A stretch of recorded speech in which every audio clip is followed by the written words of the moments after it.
Hi guys, Harry Homesteader here. We're back again. Sorry it's been such a long time since we've updated you or put a video out, but it's been the worst few weeks of my life so far, I think, this year. It started off in January when my father was ill and had to be taken into hospital, so I went over to the UK to spend 10 days at his bedside. And just when we thought he was stabilised, I came home, and a few days later I got a phone call from the hospital saying he'd passed away. So he passed away on the Friday evening, and we spent one full day on Saturday, the following day, preparing everything, getting everything ready, and Sunday morning at 8 o'clock on the 8th of February we set off to England in our motorhome Frankenvan.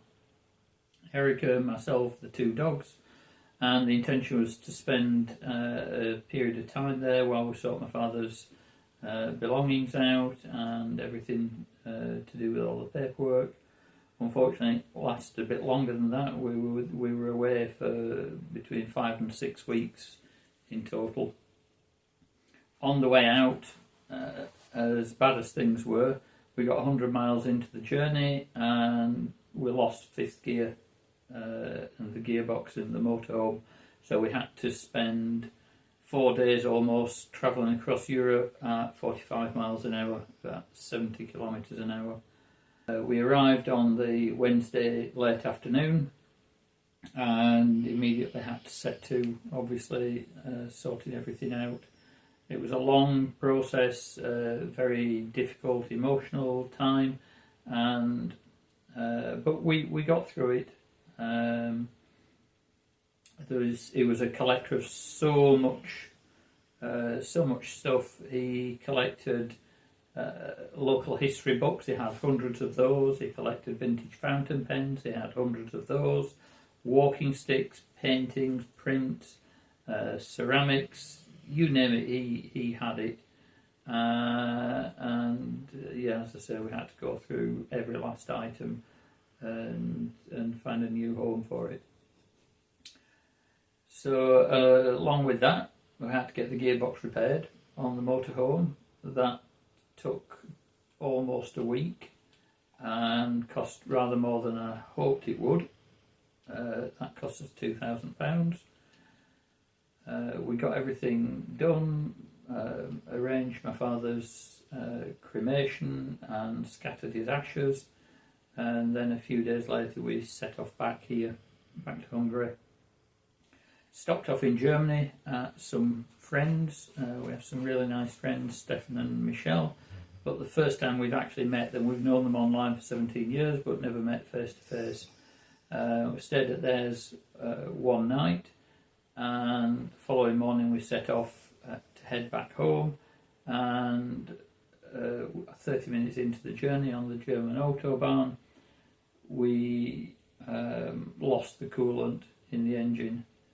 So after several hours wait we were recovered back to a Suzuki garage, which is how they use no ornament. This was on a Friday afternoon. They wouldn't look at the motorhome at all because it was too old. So we had to find our own mechanic and got completely ripped off by him. There was a Turkish mechanic around the corner who diagnosed the problem as a core plug had corroded. A core plug is a small piece of metal that's it's just a disc that fits into the engine block. And we dropped the fan off with him on Friday tea time and picked it up on Wednesday tea time, and it cost €950 to replace one little metal disc. So, but he knew he had us. We couldn't go anywhere, we couldn't drive anywhere, and he could charge whatever he wanted. Whilst our motorhome was being repaired at the Turkish garage in Germany, our friends Michelle and Stefan came to pick us up and let us stay at their house for a further 4 nights. They were an absolute godsend, and we'd have been really stuck without them, so we can't thank them enough for that. So we steadily drove back home from there, spent a day and a half driving back home, and we're here now. Obviously a very stressful, very difficult time, but we're back home and back to the reality of getting on with things around here, sorting all my father's possessions out that we brought back with us, sorting the garden out, sorting the houses out. Our problems didn't stop there, of course. The day after we got back, there was a complete power outage in the village for most of the day, so we had no electricity, no lights, couldn't do any washing. And the day after that, we had a problem with Erica's car that had been left here, so I had to replace the brakes on that. And yeah, it's just been pretty naff, really. I'm hoping things will start picking up soon. As you'll see further on in this video, we've made some progress with the garden.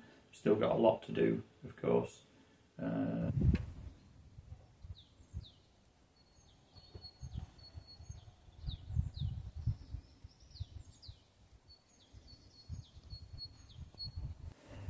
Yeah, this is what the vegetable patch looks like now. We're back home. I started pulling a few things up that was already left. I've got the carrots to dig up because they're still there, and then later on I'll just rotivate over the whole lot of it. Well, that's the carrots and the parsnips dug up now. I'll be able to rotivate this afternoon. We only had a relatively small area, and we'd already dug some up last year during the kind of end of summer and autumn. So I think for those that I've just dug up now, I think we've done quite well. They've been in over winter, obviously they're misshapen, and unfortunately never even got thinned out last year. So they would have actually been bigger than that had we thinned them out. So yeah, I'm quite happy with that. Well, that's it from me for the time being. The veg patch has been rotivated. I've been around and pruned all the fruit trees.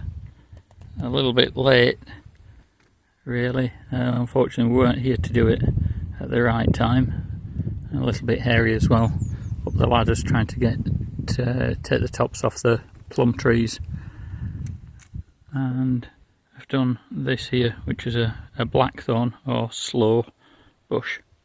So yeah, I think we'll call it a day. Have an alcohol-free beer. So with us being away for so long, I didn't really want to trust the water that I'd got at home, so we've popped into Shiro, the next village, to get a small amount. We've got 40 litres spring water. I've got that while Erica's gone to the shop, and then we'll be back to. So that's it. Thanks for watching, guys. Take care and see you in the next video.